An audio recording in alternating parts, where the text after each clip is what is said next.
Hi everyone, my name is Stephanie Merson and I'm a 6th grade teacher in the Central Bucks School District. My district 6th grade is in the elementary school, so I teach all subjects. I originally graduated from Millersville with my bachelor's in elementary education in 2010, so I'm excited to be back at Millersville for my master's. Here's a picture of my family, my husband Dave, who I've been married to for about 6 years, my daughter Amelia, who is 4 years old, and my daughter Scarlett, who is 2, and then there's an adorable picture of them from last Halloween. So as I began to think about myself as an online learner, I realized the first opportunity I had to be an online student was when I went through the ESL certificate program at Temple University. This program is a synchronous program, so I logged in every night to listen to live teaching and to be in breakout groups with my classmates to hold discussions. I presented virtually to small groups in my class and to the whole class as a whole. So it was a really cool experience for my first online learning experience. And the next opportunity I had was to be a part of this program at Millersville University. And so obviously that's a lot different because it's an asynchronous learning program, so I'm not logging into live teaching, but it's been really cool to be a part of both of those styles of online learning. My experience as an online teacher, though, is very limited. My first experience was 2 months ago when we were all kind of thrown into this, and so this is my only experience with online teaching. So the skills I've developed over the last 2 months, the top two are patience and flexibility. And so these are things obviously I have to have in the face-to-face class, but they just look a lot different online. And so in the beginning, I really struggled with allowing my kids to be flexible and being patient when things came up, when I made mistakes and when they made mistakes. I just wanted everything to go perfectly. So I've really learned to kind of let it go and to just be flexible when it comes to my students working and when they need me and that kind of stuff. Not easy and it's not perfect, but it's definitely getting better.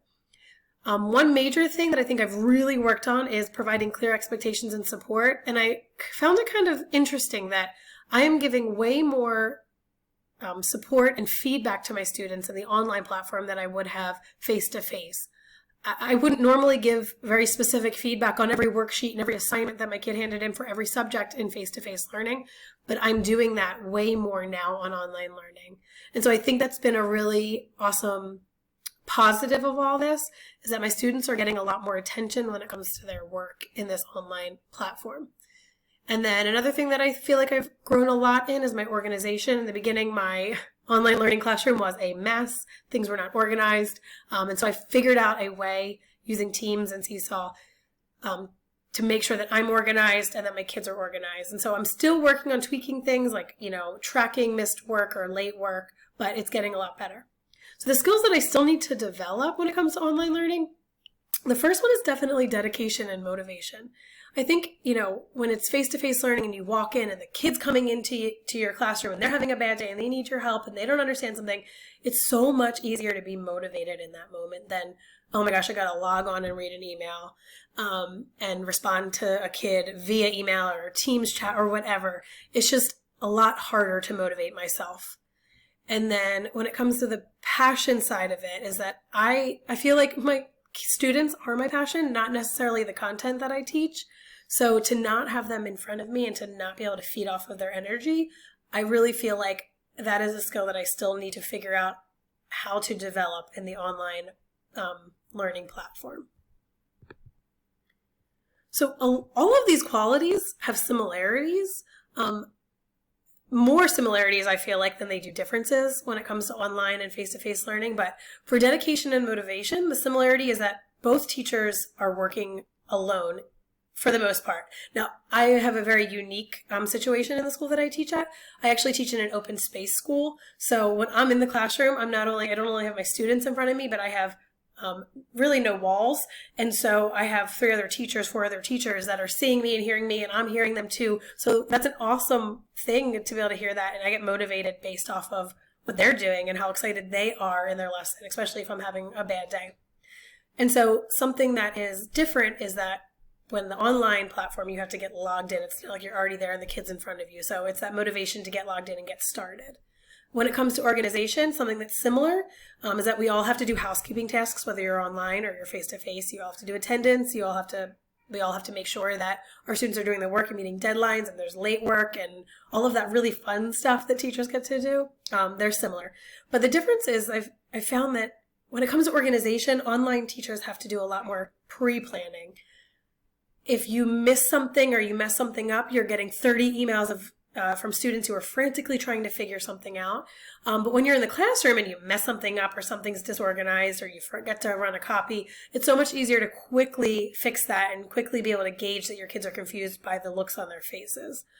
So when it comes to flexibility, the similarities are that both online and face-to-face teachers have to change plans based off of the students' needs at the moment. So being able to be flexible in that way. But the differences are that when you're online, you're a little bit more flexible. They're a lot more flexible with your time and when you are supporting your students. And so the students have a lot more flexibility and you have a lot more flexibility.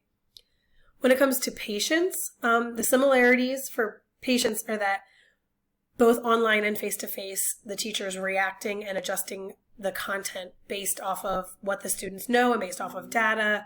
But the differences are that in online learning, you're alone. So if something isn't going well, you can't just, email your coworker to come and help you, or just, for me, step back and shout to your coworker and say, I need help with this, it isn't working. So I think that's a big difference. When it comes to passion, the similarities are that in both formats, I think that relationships matter and are important when it comes to your students being engaged and motivated.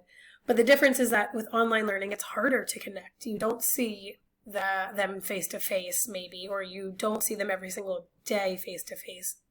And so it's just harder to connect online. When it comes to clear expectations and support, both roles have to provide feedback, whether you're online or face-to-face. But the difference is when you're online, it's a little bit easier to hold students accountable. So when you're having a classroom discussion online, it's easier to see, was the kid a productive part of the discussion or were they not? And you can go back and read that instead of having to figure it out on the fly. So then as I was watching the video and thinking about the roles that the teachers play both online and face-to-face, these three roles stood out to me as being very similar. So facilitating multiple small groups at the same time. Obviously, they're very different when it comes to face-to-face or online, but both of those styles of teaching have to do this. When it comes to classroom management, it made me laugh so hard that online, they just mute the kid when they're saying something inappropriate or that doesn't add to the discussion. Wish that I had that in the face-to-face classroom sometimes, but there's just a different style of managing the classroom, whether you're online or face-to-face. And then your role as a motivator for a student. So it looks a lot different. In the face-to-face classroom, it might be patting the kid on the shoulder or giving them a thumbs up or asking them to come have lunch with you one day just so you can connect in a different way. But in the online format, it looks a lot different. It might be sending an emoji to them, sending them a video, sending them just a quick email letting them know you care. So it just looks a little bit different. So when I read that article, all of those things stood out as really big challenges for me. But the biggest one was the student issues section. And so that whole idea that some students just fail and others don't, and they just get it and they're a little more motivated, that just, I don't know, goes against a lot of my beliefs about education and being engaging and motivating to your students and not letting kids fail. So I think that would be an issue for me, just to let, I guess that kid just isn't motivated and they're going to fail.